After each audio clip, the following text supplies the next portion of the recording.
రంగారెడ్డి జిల్లా అబ్దుల్లాపూర్ మెట్ మండలం బ్రాహ్మణపల్లికి చెందిన బోగిని జంగయ్య, మన్సూరాబాద్కు చెందిన శేఖర్ రెడ్డి, ఎండి మైమూద్ ముగ్గురు కలిసి పథకం వేసి తుర్కయాంజల్ శ్రీరామ్ నగర్లో నివాసం ఉండే ఓ చాక్లెట్ కంపెనీ యజమాని తిరుమల తురై ఇంట్లో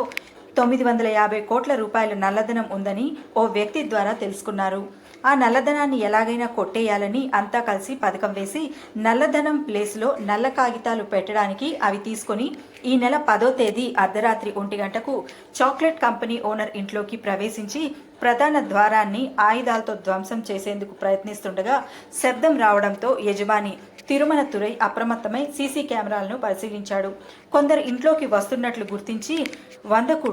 డయల్ చేశాడు. పోలీసులు ఘటనా స్థలానికి చేరుకునేలోపు నిందితులు అక్కడి నుంచి పరారయ్యారు. ఆదిబట్ల పోలీసులు కేసు నమోదు చేసి సీసీ ఫుటేజ్లు పరిశీలించి నిందితులను పట్టుకున్నారు. ఈ నెల 11వ తేదీ తిరుమల తురై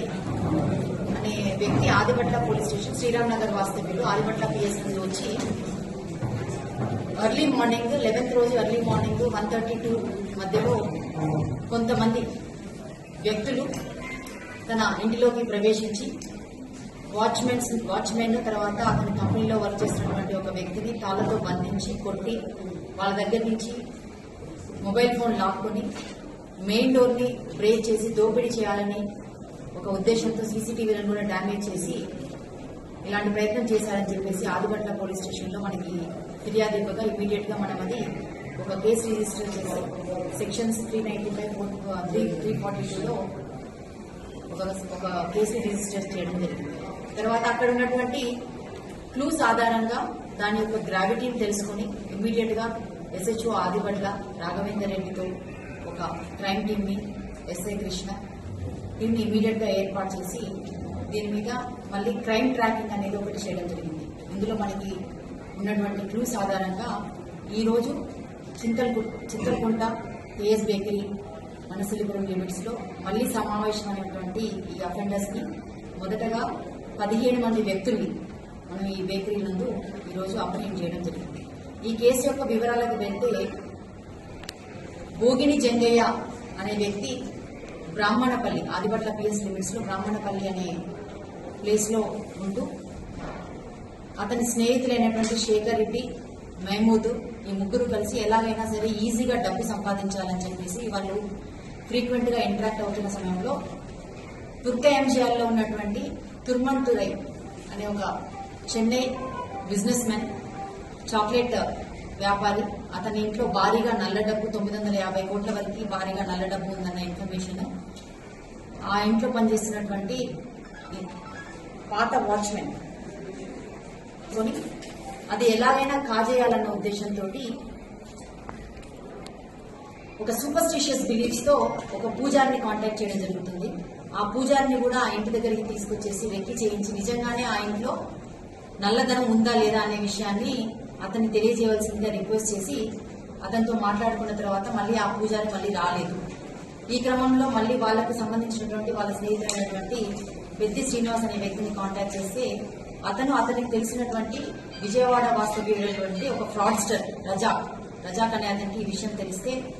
ఆ రజాక్ తనకున్నటువంటి పాత పరిచయాల ద్వారా ఆ ఫ్యాక్టరీ చాక్లెట్ ఫ్యాక్టరీ యజమాని ఇంట్లో వర్క్ చేస్తున్నటువంటి ఒక మేనేజర్ ద్వారా అందులో నిజంగానే నల్ల డబ్బు ఉందని కన్ఫర్మేషన్ చేసి వీళ్ళందరూ కలిసి ఒక ప్లాన్ చేసి రజాక్ ఇమీడియట్ గా ఈ విషయాన్ని శ్రీనివాస్ కి తెలియజేయడము, మహమూద్ కి తర్వాత శేఖర్ రెడ్డికి వీళ్ళందరికీ తెలియజేసి అదే క్రమంలో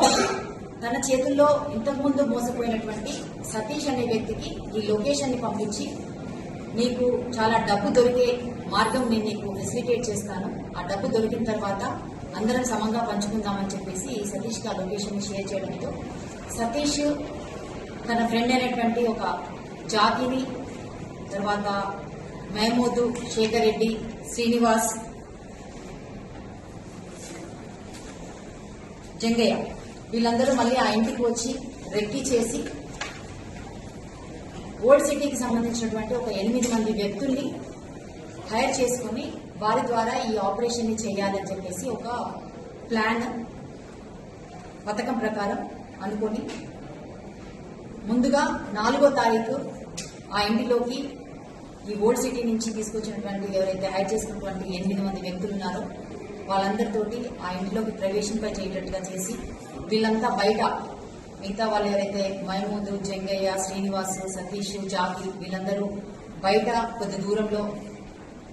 వేచి ఉంటూ వీళ్ళందరినీ లోపలికి పంపించి లోపల చూసినప్పుడు అక్కడ సీసీటీవీస్ ఉండడము, తర్వాత లోపల డోర్స్ లాక్ వేసి అవి కొంచెం వీళ్ళకి ఫెసిలిటేట్ చేస్తున్నట్టుగా లేకపోవడం వల్ల దాని నుంచి వాళ్ళు మళ్ళీ విత్డ్రా అయిపోయి వెనక్కి రావడం అనేది జరిగింది. తర్వాత మళ్ళీ వీళ్ళంతా ఒక హోటల్కి వెళ్ళి అక్కడ మళ్ళీ ఒకసారి మాట్లాడుకొని